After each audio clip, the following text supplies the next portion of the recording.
আসসালামু আলাইকুম, কি অবস্থা বেগুনের? আশা করি বেগুনে ভালো আছেন, আমিও ভালো আছি আলহামদুলিল্লাহ। এই টাঙ্গ গ্রামের একখান দৃশ্য আর এই জায়গাখান আর কাছে এত ভালো লাগে, মানে বছরের হত্তি সময় যেন আইয়ের না আই, কিন্তু রোজার সময় এটা আর একটা ঐতিহ্য হয়ে গেছে।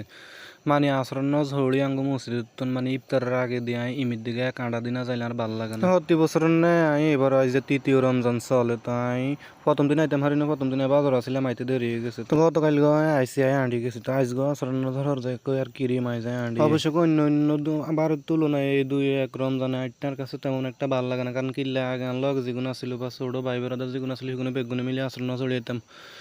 যাক জীবনের তাগিদে বেগুন আজকে এক 150 হিগুন তার নাই, আই একলা হিসেবে এলাকাত রয়ে গেছে আঙ্গে এই সাইডে দিতে আয়ের কিরিম একলা যেন আসে আঁড়ি যাই।